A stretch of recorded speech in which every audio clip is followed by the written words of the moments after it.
Cancer ബാധിച്ച ഫലസ്തീൻ ബാലികക്ക് കൈത്താങ്ങായിരിക്കുകയാണ് Saudi.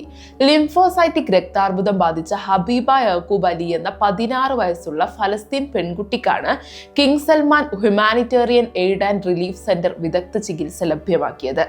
കുട്ടിയുടെ രോഗാവസ്ഥയുടെ തീവ്രത കണക്കിലെടുത്ത് ജോർദാനിലെ അമ്മാനിലുള്ള പ്രശസ്തമായ കിങ് ഹുസൈൻ ക്യാൻസർ സെന്ററിലാണ് സെന്റർ ചികിത്സാ സൗകര്യങ്ങൾ ഒരുക്കിയത്. നിലവിൽ പ്രത്യേക മെഡിക്കൽ സംഘത്തിന്റെ നേരിട്ടുള്ള പരിചരണത്തിൽ സമഗ്രമായ ആരോഗ്യ സംരക്ഷണം സ്വീകരിക്കുന്ന ഹബീബ രോഗമുക്തിയുടെ പാതയിലാണ്. തനിക്ക് ലഭിച്ച ഈ വലിയ പിന്തുണയ്ക്ക് സൽമാൻ രാജാവിനോടും കിരീടാവകാശി മുഹമ്മദ് ബിൻ സൽമാൻ രാജകുമാരനോടും ഹബീബ തന്റെ നന്ദിയും കടപ്പാടും അറിയിച്ചു. ഗാസ മുനമ്പിലെ ക്യാൻസർ രോഗികൾക്ക് അടിയന്തര ചികിത്സ ഉറപ്പാക്കുക എന്ന ലക്ഷ്യത്തോടെ 2024 ജൂലൈയിൽ കിങ് ഹുസൈൻ ക്യാൻസർ സെന്ററുമായി KS റിലീഫ് ഒപ്പിട്ട കരാറിന്റെ ഭാഗമായാണ് ഈ നടപടി.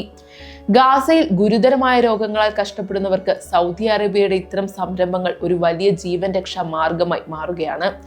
രോഗികളുടെയും അവരുടെ കുടുംബങ്ങളുടെയും ദുരിതങ്ങൾ ലഘൂകരിക്കുന്നതിൽ സൗദി അറേബ്യ വഹിക്കുന്ന സമാനതകളില്ലാത്ത പങ്കാണ് ഈ കാരുണ്യ പ്രവൃത്തിയിലൂടെ ഒരിക്കൽ കൂടി വ്യക്തമാകുന്നത്.